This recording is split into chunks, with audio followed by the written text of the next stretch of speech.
Hello, everyone, and welcome to the Kindness Matters podcast. I'm your host, Mike Rathbun. On this podcast, we promote positivity, empathy, and compassion because we believe that kindness is alive and well, and there are people and organizations that you may not have heard of in the world, making their communities a better place for everyone. And we want you to hear their stories. On this podcast, we talk about matters of kindness because kindness matters. Hey, hello, and welcome everybody to the show. Thank you so much for joining us. I really appreciate it. You are listening, in case you weren't aware, to the Kindness Matters podcast, and I am your host, Mike Rathbun. I think you were aware, though, and that's why you chose it, and I thank you for searching out, for looking for positive, uplifting stories, especially these days when it seems like it might be hard to find. I don't know. So I appreciate it. I appreciate you, and I thank you. And please remember to share this. Tell your friends and family that you found someplace happy to listen to a podcast. So today we have a really interesting show, and I was not aware maybe as much for the need for this organization as I hope I would have been. But my guest today is Mark McNamer, and Mark is the associate director of an organization here in Anoka County, Minnesota, called Hope for Youth. That's the word hope, the number 4, and the word youth. And they are a nonprofit that, I'm going to mess this up, Mark. They're a nonprofit that helps young people, as the name would imply, who are experiencing homelessness or unhoused. And I think that's absolutely fantastic. Welcome to the show, Mark. Thanks so much for being on. Yeah, thanks for having me on, Mike. So here's the thing. I think when you say the word homeless or unhoused, whatever the case may be, most people in their minds conjure up an adult, somebody who's disheveled, maybe is experiencing mental health crisis or addiction issues. I don't think too many people think about young people. Right, for sure. And I think a lot of people envision that person standing at the side of the road, or the person hanging out on the street in downtown Minneapolis, that type of thing. Yeah. And that's, I think, not just with youth, just across the spectrum. That's not necessarily the reality of homelessness. Yeah, but I mean, okay, there's so many questions floating around my brain. I'll try to get one at a time here. We'll try to go through them one at a time. I may mix them up.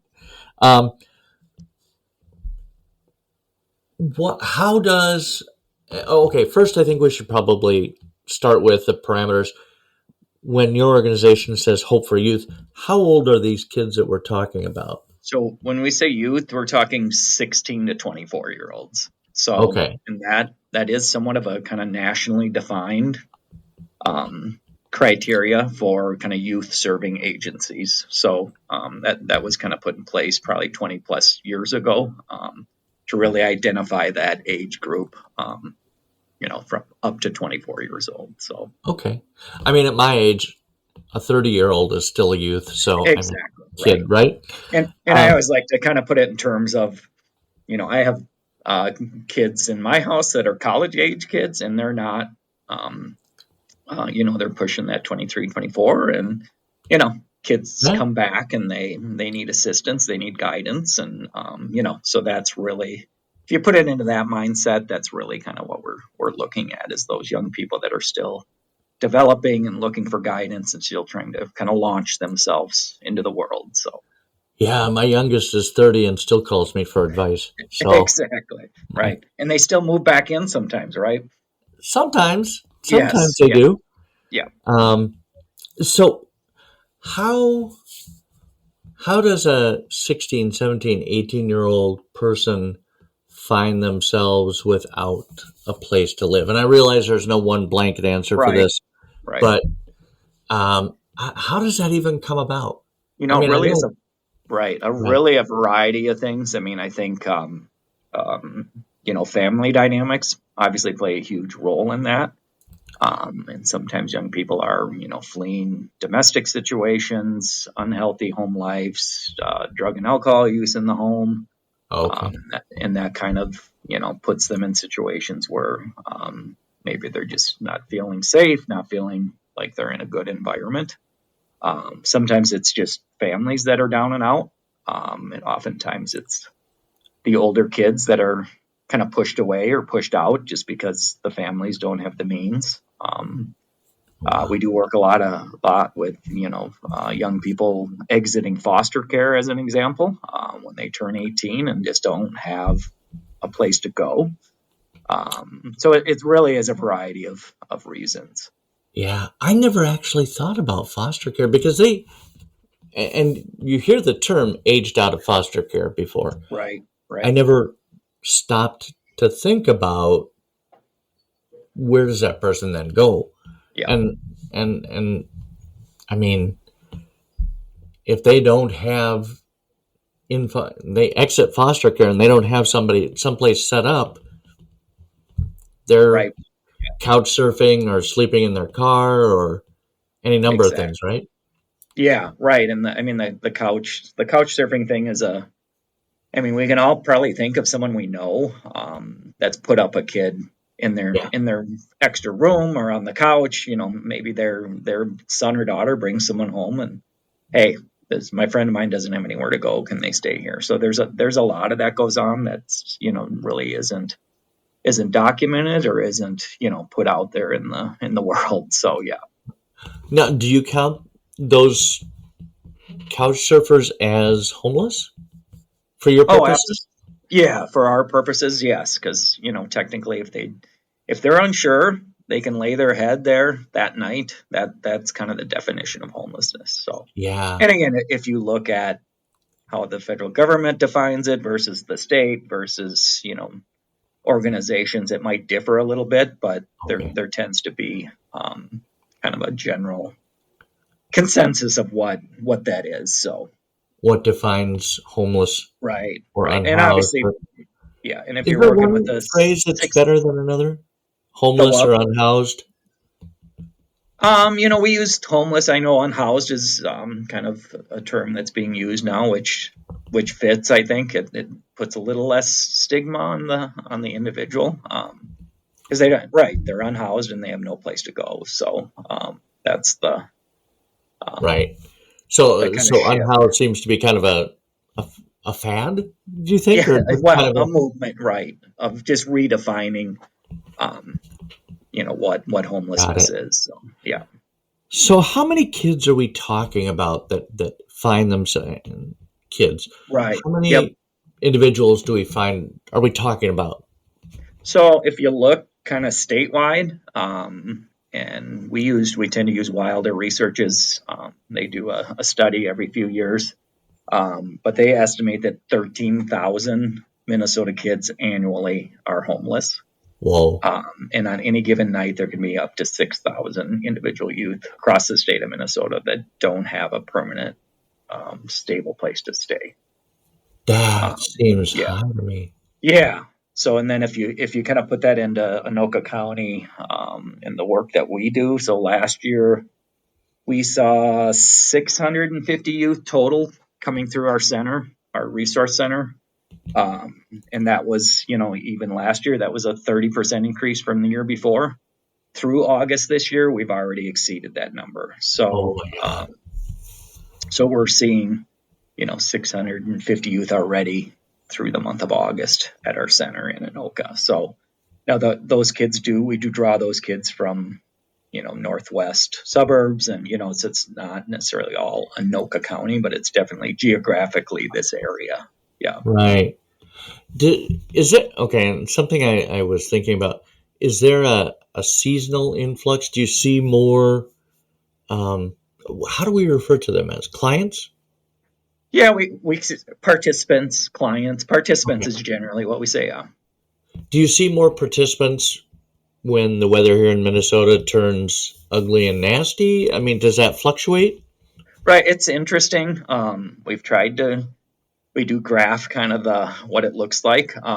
And the last couple of years, I would say summer was well before the last couple of years, summer would tend to be a little quieter, but that number we seem to be plateauing at this higher number kind of across the board, no matter what month it is. And Okay, interestingly enough, sometimes when it's really hot or really cold, we're less busy.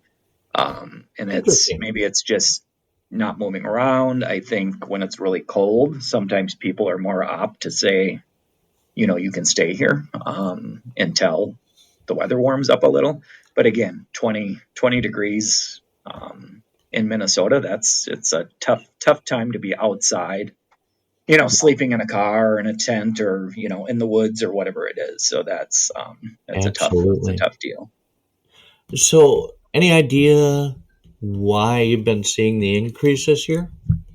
I think it's multifaceted. I mean, obviously, I think just current economic trends right now. There's, affordable housing is really hard to find.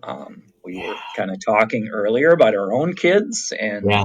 kids that have the means and have the support that are struggling to find kind of decent housing. Yeah. And then so you think about that and then throw in, trauma and everything else these young people are dealing with. That just adds to, you know, their ability to maintain employment. And you're homeless. You don't Sure. know where you're going to sleep. It's hard to maintain a job. It's hard to focus on where you're going and future wise. So I think that has a lot to do with it. And then I think some of our stuff is directly related to just the great team of staff we have that create a really nice environment, welcoming. We don't care who you are. If you come to the door and you're, following our expectations when you're in the building, which is pretty much respect, respect others, respect staff, respect volunteers. They can come in and get what they need, and then our team does just an awesome job of kind of creating that environment of not being you know shameful or whatever for Right. needing No resources. judgment. So exactly. And I mean, I think our ability to kind of we were talking about the couch shopping a little bit earlier. When a kid can come in and grab 3 bags of groceries and then show up at the house with groceries, that goes a long way. Oh yeah, To absolutely. they're adding to the home environment and kind of Yeah, contributing. Um, you pulling know their own weight, as it were. exactly. But so we should be clear now. Hope for Youth, you have two facilities Correct. up here in the Noka County, right? And then one is Yes. a youth center, and the other is go. You go ahead and tell me. Yep. So the lot of what I've been talking about already is our youth resource center, sometimes known as in the field would be called a drop-in center. We like to call it a resource center. So really, that's a place where young people can come get basic needs. We have a food pantry, we have a clothing closet, we have hygiene supplies, we serve hot meals. We have a laundry, we have a shower. So anything Oh, someone might nice. need to just get basic human needs met. And then from there, we have 4 full-time case coordinators that provide kind of one-on-one support and really start working with young people, kind of moving them forward and whatever it is, kind of self-identified goals that they have to kind of move forward. So that's kind of our resource center. Okay. And then in Coon Rapids, we have a 12-unit transitional housing program. So it's 12 efficiency apartments, and you can stay for up to 2 years. And really, it's a place where young people can come, get that housing need met, and then they work on, job, education, mental health, kind of whatever is going on in their lives. So, and we have a ton of examples of young people that have kind of come through there, just needing a place to kind of regroup and end up moving on and really doing great things. So, um, Okay. so So those are. yeah, kind of the two areas. Obviously, there's kind of intersection with all of that. We with over 650 youth coming through our center, they can't all move into our apartments. But there's Yeah. other resources out there, and we definitely do not do the work alone. Last year alone, we partnered with 130 different other organizations and services to, refer young people on to other housing options, mental health services, education, employment, whatever it is they're looking for. We really try and utilize the community and other resources that are out there. So, Yeah, and I know, especially in Anoka County, Anoka proper, if you will, um, the community there is really, really, really strong. I've spoken with a lot of the nonprofit folk up there. Steve Griffiths over at the Adult mm-hmm. Stepping Stone, and Rob Bergfalk with Compassion Coffee. I know he's really committed to you guys. Yep, for sure. And we partner closely with Stepping Stone. They actually provide emergency beds for our youth. So we have 4 emergency beds at their facility. So if we have a young person that comes into the center has nowhere to go that night, we utilize them a lot. And yes, Compassion Coffee is someplace we connect with often too. So, and you're right. Anoka County is not only just kind of the service sector, but just the individual kind of giving and people that really want to give back to the community. When we put something out there and say we need it, it's pretty rare that we don't get it. So it's like boom. This summer we did a huge kind of push for Pack Our Pantry, and we had over 25 groups do service connected things, and kind of they did the hard work of kind of calling people in and saying, hey, can you donate stuff? And then so those coordinated efforts, they make a huge difference. And then just monetary too. I mean, it's when we do Sure. events, and we have our 10th annual 4K coming up next Friday at Bunker. Oh, It's That's an event that's on our website too, which we can talk more about later. But again, we will have we links to all of that yeah, stuff so in we the do show a lot notes. of events, and just people donate, money on a monthly basis. And again, it's some people, it's whether it's $10 a month or 500 a month. It's everything makes a difference to kind of move our mission forward. So Oh, for sure. yeah, That's so fantastic.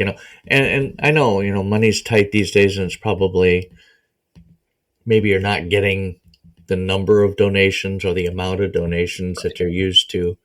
But if you're thinking about donating to a nonprofit, you know, every dollar counts, right?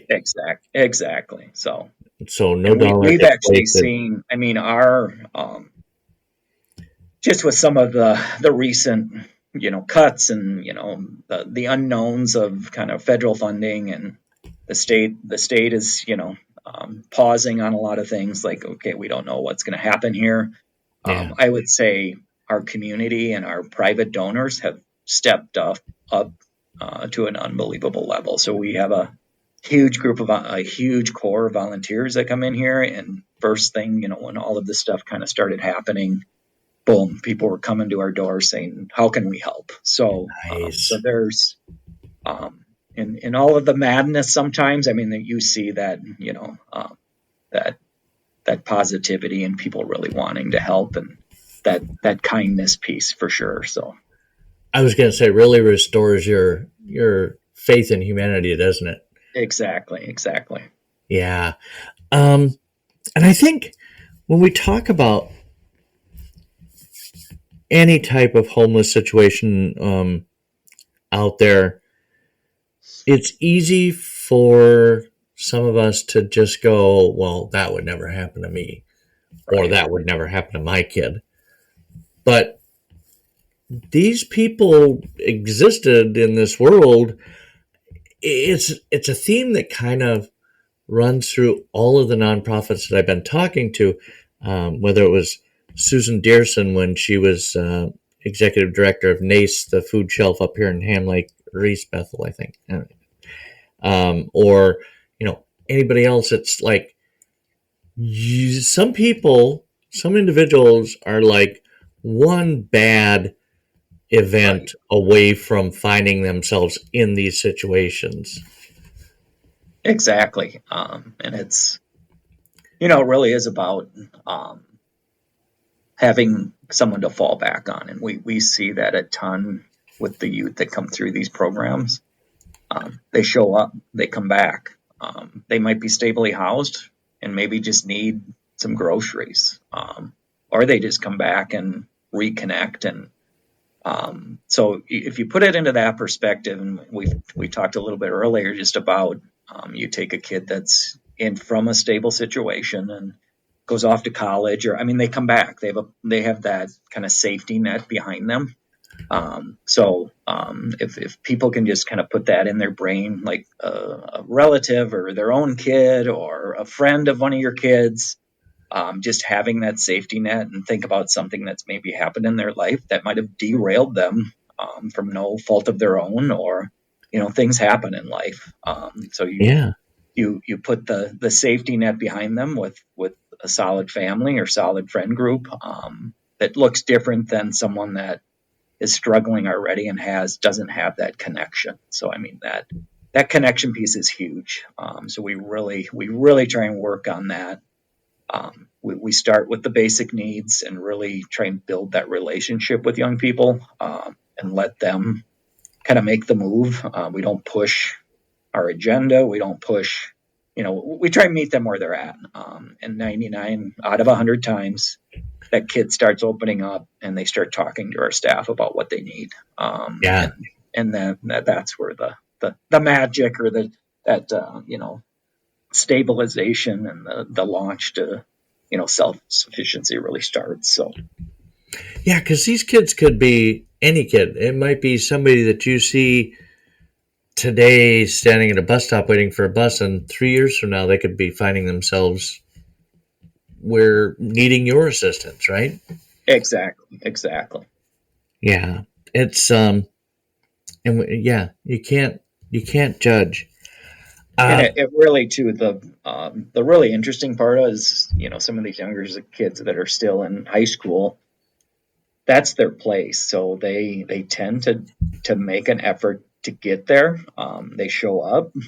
So I mean, if you have high schoolers in your life, there's probably people walking the halls of that high school that you have no idea that their living situation is unstable. So I mean, that's the power of the whole thing, right? It's people want that stability, but it's like you don't know what the situation is of the person next to you. So yeah, I find that so inspiring that yeah, somebody who's, 16, 17 years old, hasn't graduated high school yet, they don't have a permanent place to live, but they drag their butts to high school every right, day right, and do and put in the work. yeah. And yet, here they are. And I mean, a lot of it too is there's a lot I think that goes on in high schools that people don't realize, like teachers, coaches. I happen to be my kids went to a local park center is the high school they went to, and I know for a fact the coaches and stuff in those programs are like, okay, we got to feed these kids before games, and so they just kind of do stuff like that, and it's kind of unrecognized that all of this extra support kind of goes into kind of supporting young people that might not have the means to even have a meal. So So the coaches feed them? well, I mean, it's become just part of the Oh, program, okay. right? It's like Yeah. the booster clubs get involved, and we're like, hey, they reach out to local restaurants and say, are you willing to kind of feed our kids before game day or whatever it is? Uh, That's so pretty some of cool. that's about right with the school stuff too. It's with food in schools. I mean, they get a couple meals a day there. And Yeah. sometimes they don't necessarily have the means to have a meal outside of school. So that's another reason True. they True. find support and that type of thing within the schools too. Yeah. Yeah. Yeah. So you do that. How long has Hope for Youth been running anyway? By the way. So we are celebrating 12 years. Oh wow. So we've been around for 12 years. So obviously it was started by Brian Swanson and Carrie Schaff are kind of the two um, main folks with the help from a ton of other people. Sure. But really, it was really volunteer based. Brian saw a need and he said, we have to do something. So Okay. the facility in Anoka is the same location we've been in for 12 years. Um, it's probably changed a little bit. Like I said, it was very kind of volunteer driven and volunteer focused. And over time and over years, the organization has grown into adolescence, so to speak, Yeah, and I see kind what you of did there. right, kind of really implemented a philosophical approach. And obviously, we have 18 staff currently that work in a variety of different areas, not all full time, but so we've grown to an organization that That's kind of above and has. beyond any volunteer work, right? Correct. Yes, and we Okay. have hundreds of volunteers that step in and help us out too. So, and Nice. it's all that piece is it's kind of the evolution from kind of that volunteer. And Brian will tell you, we didn't know what we were doing, right? And you kind of bring some professionals in and some people that kind of know youth work. You Hmm. institute some philosophical approaches. You put policies and procedures in place for the organization. You make sure you're legally protected. All those are all things that kind of happen over time. Yeah. So to make us kind of the organization we are today. Yeah. Yeah. Wow. So now, have you ever had people who went through your program come back?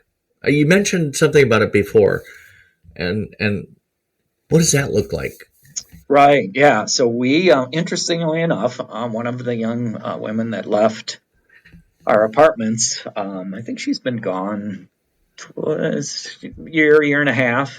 She just stopped by the other day. Didn't need anything, just wanted to reconnect. So that's a really kind of a powerful piece. And then we do lean into people's stories and really try and follow up with people too after they left, just to see how they're doing, where they're at. Yeah. Um, yeah, so there's kind of that component. And then as we stabilize young people, maybe get them into stable housing, we'll help young people get into market rate apartments, and sometimes all they Mhm. need is they need that deposit and first month's rent. They're working and whatnot, but it's really hard to kind of Yeah, engage. Yes, so we that's a huge investment up front. right, and we try and partner with local landlords, so landlords kind of know they're going to get extra support. And then we do have some county family homeless prevention dollars we can use for that as well. But again, sometimes those young people, like I think I had mentioned earlier, maybe they just need some groceries, or they need Yeah. help. They some medical situations come up and they need help with a phone bill, or their car breaks down. Those are all things that happen to us, and sometimes can really derail someone from you don't have a car, you can't get to work, you can't pay your rent. So those are the type of things Yeah. where we continue to provide that support kind of ongoing, until they're 25. So Okay. Oh, cool. yeah, Until we're 25. Excellent. Excellent. Excellent. Um, and you said you guys do follow up surveys, right? To yes, we to do. measure improvements and Yeah, so we kind of started back in 2022, really trying to. We were really good at the outputs, right? We're like, okay, we served this many people and this many people ate meals, but so what, right? We wanted to make sure what we were doing was effective. So we really use our surveys as a way to, number one, it gives guidance on, okay, what are some things maybe we can do better? But it also kind of just reiterates, you know, with support, guidance, and a stable kind of place yeah. that for young people. So, we had this last year doing surveys, 71% are advancing with their employment goals. 60% are advancing with educational goals. The piece we really focus on too is that kind of social emotional well-being. So we're looking at healthy relationships, so we ask the question, do you feel like you have better, healthier relationships with the people around you? And 83% of youth we surveyed said yes. And the other cool one is improved resiliency. So ability to kind of deal with unforeseen situations. And 80% of the people we surveyed agreed, yes, I feel like I have improved resiliency. And then, of course, just overall mental health. So 77% of people feel like their mental health has improved. So again, you look at those kind of key areas, Yeah. And those are all which really important areas. exactly that's the key to kind of a healthy lifestyle and a healthy Yeah. way of kind of viewing life. And again, people that are doing well in those areas are probably pretty good employees. They're able to kind of focus and maybe get their educational goals, moving forward. Those are huge pieces of kind of what we're looking at. And the other kind of two really cool areas out of all of that is we started asking the question about involvement with the justice system. So 84% of our young people said they have less or have had no encounters with the juvenile justice or with the justice system.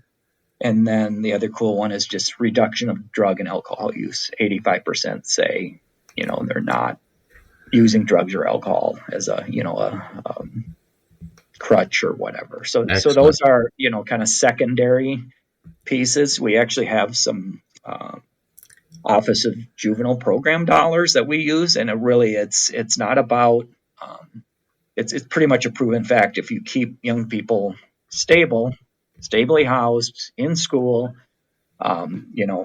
employed, they're not going to be out getting in trouble on the streets. Right. So I mean, it's a huge kind of secondary, positive out of the whole situation. So Yeah, that is huge. I mean, yeah, and you look at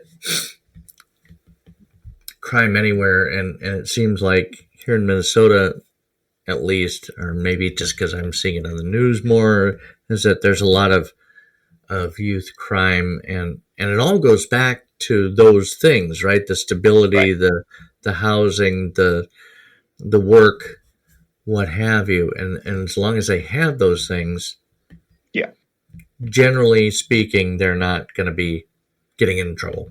right. And again, you'll hear us just say it's a sense of hope, right? You have hope about yourself. You have hope about the future. I mean, it makes a huge difference in what you do and how you act, how you treat other people. It's a huge piece of kind of what we do. So Yeah. Have you ever had a former resident come back and volunteer with you? Just curious. I'd put you on the yeah, spot, and we can yeah, yeah. cut that out if We you'd like. have we actually for a while we employed someone that was a former uh, Nice. resident at one of our halls. So and we do have some interesting kind of newer programming going. We're trying to do some work readiness stuff. So we actually one of the youth that comes into our drop-in center is employed by us, and he does some cleaning around the facility. So and Excellent. then we kind of work with him. So we're trying to do more of that type of stuff, and even partnering with local businesses and whatnot to maybe give our kids a chance with some guidance and direction. So just so they know that you know. Um, we try and work with the employer to work with the individual to say, okay, showing up on work at work on time is good, and those type of things that maybe Yep. they haven't learned throughout their lifetime, so or haven't seen it modeled very well coming from the environments they come from. So I would think that if I was an employer looking for an employee and I saw that they had been um, through your program, I would that would put them up a little bit higher on my list of desirable qualities, I think. right, yep, Well, Mark, you guys are doing such an amazing job, and you're making a positive difference in the lives of young people, and I salute you. Thank you so much for your time today. I really appreciate it. you bet. And the one big piece I think I left out Yeah. is 30% of the young people we see are parenting youth. which is a huge piece of what we do too. So we have 30% of those 650 are youth that have children of their own.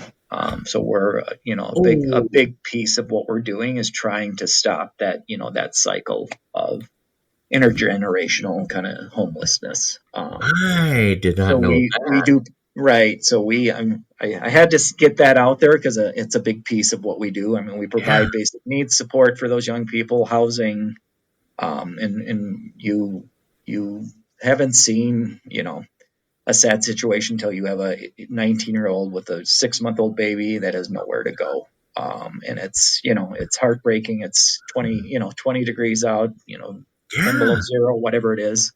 And again, it's a reality of what happens. And it's